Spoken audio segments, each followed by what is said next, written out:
Video শুরুতেই তোমাকে একটা লাইন শোনাতে চাই।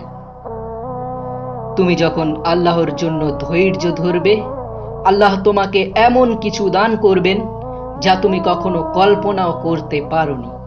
আজ তোমাকে শোনাবো বাস্তব জীবনে দোয়া কবুলের সুন্দর একটি গল্প। একবার এক গরিব অসহায় ব্যক্তি খুব দুঃখের মধ্যে দিন কাটাচ্ছিল।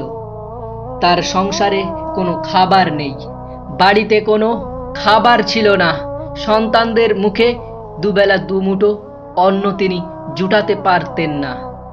ঋণের চাপ, সন্তানের মুখের দিকে তাকিয়ে নিজের মুখের হাসিটাও তিনি ভুলে গিয়েছেন।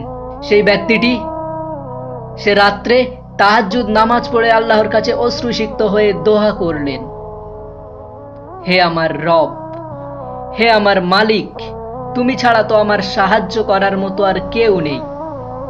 তুমি তো আমাকে সাহায্য করবে। তুমি যদি সাহায্য না করো আমি ধ্বংস হয়ে যাব। হে আমার মালিক, হে আমার রব, আমাকে তুমি হালাল রিজিক দাও, আমাকে তুমি সম্মান দাও। অনেক কান্নাকাটি করে তিনি দোয়া করলেন। কান্নাকাটি করে তিনি ঘুমিয়ে পড়লেন।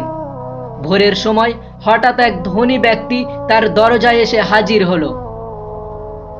সে ব্যক্তিটি তাকে বলছেন যে আমি অনেক দিন ধরে একজন বিশ্বস্ত মানুষ খুঁজছিলাম, তুমি কি আমার গুদামের দেখাশোনা করতে পারবে?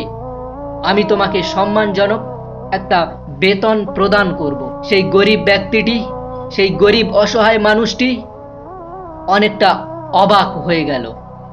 তার দোয়া এত দ্রুত কবুল হয়েছে দেখে সে কান্নায় ভেঙে পড়ল। সে বুঝতে পারল আল্লাহ কখনো বান্দার কান্না বৃথা যেতে দেন না। কোনো বান্দা যখন আল্লাহর কাছে চায়, তার রব তাকে কখনোই ফিরিয়ে দিতে পারেন না। রব তো বলেছেন যে খালি হাত ফিরিয়ে দিতে আমি লজ্জা বোধ করি। রব তো বলেছেন যে তোমরা আমার কাছে চাও, আমি তোমাদের চাওয়া পূরণ করব। যখন তুমি আল্লাহর দরজায় কান্না করো, আল্লাহ তৎক্ষণাৎ ব্যবস্থা করে দেন। দেরি করেন, হ্যাঁ, এটা তোমার পরীক্ষার জন্য, এটা তোমার ধৈর্যের জন্য। দোয়া করো, ভরসা রাখো রবের উপরে।